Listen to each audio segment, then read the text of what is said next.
रामलीला मैदान में आज एक सत्संग का आयोजन किया गया है। तो आइए जो सत्संग कराने वाले जो आयोजक मंडल है, मैं उससे जानने का प्रयास करूंगा कि इसका सत्संग कराने के पीछे उनका उद्देश्य क्या है।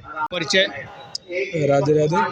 मेरा नाम सौरभ है और मैं ब्रज गोपिका सेवा मिशन में हूँ। एवं यहाँ पे जो आरा में जो प्रवचन हो रहा है, ऑर्गेनाइज किया जा रहा है, तो वो ऑर्गेनाइजिंग टीम में हम हैं। एवं यहाँ पे प्रचार सेवा जो है उसको देख रहे हैं। हमारे सुनील शर्मा जी हैं, उनके नेतृत्व में हम ये प्रचार सेवा देख रहे हैं। यहाँ पर सत्संग कराने के पीछे क्या उद्देश्य रहा है? अभी ये जो कार्यक्रम चल रहा है, ये दार्शनिक प्रवचन चल रहा है अभी।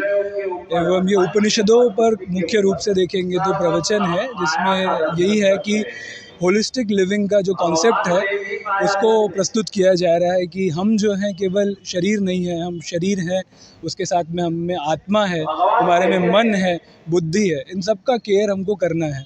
कोई भी चीज़ अगर इसमें से उसका पोर्शन अगर उसको नहीं मिलता है तो आप देखेंगे कि मनुष्य जो है वो फंक्शन नहीं कर पाएगा ठीक से। हम देख रहे हैं मनुष्य फिजिकली ठीक है लेकिन मन बहुत दुखी है, डिप्रेशन में है। तो सब कुछ शरीर से नहीं है, अंदर सूक्ष्म चीज़ें हैं, मन है, बुद्धि है, आत्मा है। तो मन, बुद्धि, आत्मा को स्वस्थ रख के आनंद को कैसे प्राप्त कर सकते हैं, हम सब आनंद चाहते हैं। तो ये दार्शनिक प्रवचन का यही लक्ष्य है कि जीवों को बताना कि हम आनंद कैसे प्राप्त कर सकते हैं, होलिस्टिकली कैसे जी सकते हैं स्वस्थ रूप से, चाहे वो मानसिक रूप हो या शारीरिक रूप हो, और अपनी सोच को बड़ी करना इस प्रवचन का उद्देश्य है। जो यहाँ पर प्रवचन करता कौन कौन से? प्रवचन ब्रज गोपिका सेवा मिशन द्वारा पूज्य स्वामी युगल शरण जी के नेतृत्व में ही हो रहा है। एवं स्वामी युगल शरण जी के डायरेक्टली अंडर में हमारे साथ जो सुनील शर्मा जी जो आए हैं, सुनील शर्मा जी वो इसको नेतृत्व कर रहे हैं, और हमारी एक प्रचार टीम है जो स्वयं इसको संचालित कर रही है। ये संस्था द्वारा हो रहा है, ब्रज गोपिका सेवा मिशन द्वारा हो रहा है, हमें इसको आयोजन समिति नहीं है। जी सर, मेरा नाम सुनील कुमार शर्मा है और मैं स्वामी जी के आश्रम में ही निवासरत हूँ सन 2006 से, और 1999 में इलेक्ट्रिकल इंजीनियरिंग पास आउट किया और 2006 से स्वामी जी के साथ निवासरत हूँ। ये सत्संग कब से प्रारंभ हुआ? ये हमारा जो यहाँ कार्यक्रम चल रहा है विलक्षण दार्शनिक प्रवचन का, वो 27 अप्रैल से प्रारंभ हुआ है और 16 मई तक चलेगा। 20 दिवसीय ये प्रवचन श्रृंखला है। कब तक चलेगा? 16 मई तक। और साथ ही साथ अभी सुबह में मेडिटेशन क्लास चालू हुआ है, जिसमें जो प्रैक्टिकल साधना मन को कैसे लगाना है उसके बारे में सिखाया जाता है कि आप भगवान में मन कैसे लगाएंगे। सत्संग का उद्देश्य क्या आपका? आप जैसा कि जानते हैं, जगत गुरु स्वामी श्री कृपालु जी महाराज वो सनातन वैदिक धर्म के जो वास्तविक मर्मज्ञ थे। तो सनातन वैदिक धर्म का जो सार है, सारांश है, हमारे वेद शास्त्र जो कहते हैं उसको लोगों तक पहुंचाना और जागृति लाना हमारे वेद के प्रति, उपनिषद के प्रति, शास्त्रों के प्रति। ये आनंद मार्ग क्या है? देखिए, आनंद माने वेद शास्त्र कहता है भगवान ही आनंद है, आनंद ही भगवान है। तो हम सभी उसी भगवान को, उसी आनंद को चाहते हैं। नाम आप चेंज कर सकते हैं, राम, कृष्ण, हरि जो भी ले सकते हैं, लेकिन आनंद भगवान का ही नाम है। वेद शास्त्र कहता है आनंदो ब्रह्मेति व्यजानत। इसका अर्थ होता है भगवान ही आनंद है, आनंद ही भगवान है। तो उनको प्राप्त करना, उनके पास जाना, उनके सानिध्य लेना हमारा लक्ष्य है। का प्रवचन होता है वो हमारा एक सत्संग केंद्र बन जाता है। जो प्रवचन सुनते हैं स्वामी जी से, जो प्रभावित होते हैं, वो स्वामी जी के साथ जुड़ जाते हैं। तो एक यूनिट जिनको हम बोलते हैं सत्संग केंद्र बन जाता है। तो आरा शहर में एक सत्संग केंद्र हमारा स्थापित हो जाएगा, और सप्ताह में एक दिन कम से कम, वैसे तो अन्य जगह में जहाँ पे सुविधाएं होती हैं, लोगों को समय मिलता है, तो पूरे सप्ताह भर कीर्तन होता है, साधना होती है, 1 घंटे 1.5 घंटे का सत्संग होता है। लेकिन मिनिमम सप्ताह में एक दिन का सत्संग अवश्य होता है, 1.5 से 2 घंटे का।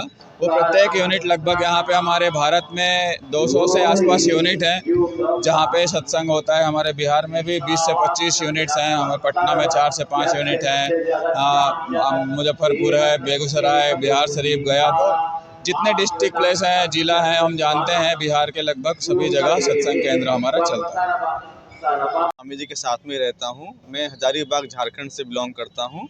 मेरी पढ़ाई हुई, मैंने कंप्यूटर साइंस किया। कंप्यूटर साइंस करने के बाद में मैं स्वामी जी के साथ में ही अब रहता हूँ। और सनातन धर्म की सेवा, देश सेवा, विश्व सेवा के लिए स्वामी जी के गाइडेंस में मैं अपनी उनके द्वारा बताए हुए मार्ग पे चल रहा हूँ। और यहाँ आरा में पहली बार आना हुआ, स्वामी जी के माध्यम से हम आए। कैसा महसूस हो रहा है? यहाँ आरा आकर बहुत अच्छा लगा। यहाँ के लोग बहुत भावुक हैं। प्रवचन शुरू दिन से ही लोग आ रहे हैं और धीरे धीरे लोग बढ़ते जा रहे हैं और इसका लाभ ले रहे हैं। जी, इस सत्संग करने के पीछे क्या उद्देश्य रहता है? यह सत्संग है लोगों को जगाने के लिए। यह बिल्कुल से कथा नहीं है, यह पूरी सनातन धर्म का सिद्धांत है और पूरी फिलॉसफी है जो कि वैदिक साइंस है। उसको स्वामी जी बताते हैं। स्वामी जी खुद वैज्ञानिक रह चुके हैं, उसी माध्यम से सबको बताते हैं। जी, का परिचय क्या है? जी, स्वामी युगल शरण जी उनका नाम है।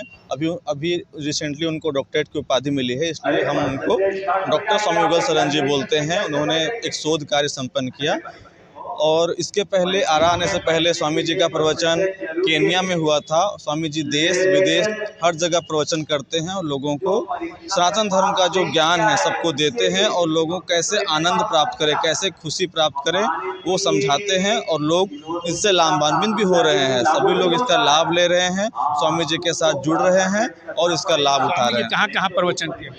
स्वामी जी भारतवर्ष में झारखंड, बिहार, छत्तीसगढ़, मध्य प्रदेश, दिल्ली, मुंबई, इस तरह के तमाम राज्यों में और विदेशों में हांगकांग, केन्या, सिंगापुर, इंग्लैंड, इन सभी देश और विदेश में स्वामी जी प्रवचन करते हैं। जो सत्संग में जो सुनने के लिए जो श्रोता आए हैं, आइए मैं उनसे जानने का प्रयास करूंगा कि आदि सत्संग जो आए हैं सुनने के लिए, उनका क्या कहना है। ये आरा शहर में स्वामी युगल शरण जी का जो प्रवचन हो रहा है और प्रवचन के साथ ये साधना भी हो रही है। आरा शहर में ये पहली बार हो रही है। प्रवचन और साधना दोनों साथ साथ। सुबह में साधना होती है जिसको मेडिटेशन कहते हैं। ये इसमें योग भी आता है, जीने के कला सिखाए जाते हैं और उनके लोगों को दिनचर्या भी। और शाम को प्रवचन जिसमें लोगों को आनंद ही आनंद एक जैसे बताया जाएगा, एक चींटी से लेके एक हाथी और सभी जीव को लिए एक आनंद चाहिए। तो आनंद की परिभाषा कृपालु महाराज जी के जो भक्त हैं, गुरु शरण जी जो हैं और उनकी टीम, ये आरा शहर में ये पहली बार आयोजित हो रही है। आरा शहर के लोगों के लिए, खास करके भोजपुर जिला के सौभाग्य है और ये एक निःशुल्क प्रवेश है। लोगों को इसको आनंद ही आनंद लेना चाहिए और जो अपना समय इधर उधर जो मोबाइल पे, यूट्यूब पे या और भी जगह करते हैं, व्यस्त करते हैं, व्यतीत करते हैं, उसको व्यतीत न करके यहाँ पर 6:30 से 8:30 तक प्रवचन होता है और सुबह 6 से 7:30 तक साधना होती है। ये मैं भी नियमित साधक हूँ और यहाँ श्रोता के माध्यम से कह रहे हैं हम उनकी पूरी टीम को और पूरे अपने जो आरा जिला भक्त की ओर से बहुत बहुत आभार करते हैं कि इन्होंने आरा शहर को चुना और आज ये 10वां दिन है। ये सत्संग से आपको कैसा महसूस हो रहा है? ये सत्संग से एक तरह से शांति का माहौल और जीने के लिए, और जो भाग दौड़ की ज़िंदगी है आज पूरी तरह से भाग दौड़ की है और जो लगता है लालच जो लगता है मन में और जो आपको किसी के प्रति द्वेष जो है, आप द्वेष ना किसी के प्रति, सब समान है और किसी को आप लालच भी मत रखिए और किसी से अपेक्षा भी नहीं, क्योंकि अपेक्षा ही आपकी मूल कारण है पतन का। और जो अभी भी चल रहा है कि अपेक्षा करते हैं और लालच भी करते हैं और खुद आप अपने से किसी को देने का कोशिश करिए तो आपको स्वतः मिलेगा। और यहाँ प्रभु को पाने के लिए एक आनंद के माध्यम से कोई दूसरा रास्ता नहीं है। और प्रेम रस के जो साधक है, जो मैंने कृपालु महाराज जी जो दिखाए हैं, और यहाँ खास से ये वृंदावन का आरा शहर में एकदम पूरी तरह से अभी 10 दिन तक पूरी तरह से राधा कृष्णमय हो गया है। राधे राधे कर रहे लोग, जो कृष्ण के जो सभी कलाएं हैं उनको ये अपने प्रवचन के माध्यम से और सिद्ध करके विज्ञान के माध्यम से ये बहुत पहुँचे हुए संत हैं। और जो ये खास करके कृपालु महाराज जी का हम लोग उनका यूट्यूब पे भजन और टीवी पे सुनते हैं, और साक्षात उनके यहाँ पे हम आरा वासियों के लिए कहेंगे कि जो उनके किताबें भी हैं, और राधा कृष्ण के जो सत्संग जो करते हैं उनके अन्न भी, उनकी सामग्री लोगों को आके देखनी चाहिए और लेके जानी भी चाहिए। और सुबह में एक प्रेम रस का किताब भी है, और भी तमाम तरह से किताबें यहाँ पे उपलब्ध है। एक तरह से हम लोग जो हम लोग जाते हैं पुस्तक मेला में, पटना पुस्तक मेला लगता है, तो इस तरह से ये भक्तिमय का यहाँ पुस्तक मेला है। जो यहाँ पे देखते हैं कि ये मानस मंदिर के सामने रमना मैदान का हृदय स्थली रामलीला मैदान में ये जो आनंद की प्राप्ति का मार्ग दिखाया जा रहा है, ये आज 10वां दिन है। और हम आपके चैनल के माध्यम से चाहेंगे कि आरा वासियों को रोजाना यहाँ आना चाहिए, सुबह 6 बजे से 7:30 बजे साधना के लिए, और प्रवचन सुनने के लिए, और जीने का मार्ग सुनने और देखने के लिए 6:30 से 8:30 तक। धन्यवाद। मैं अमरदीप कुमार जय, समाजसेवी संत रविदास जन सेवा संगठन एवं टीम मदर टेरेसा सेवा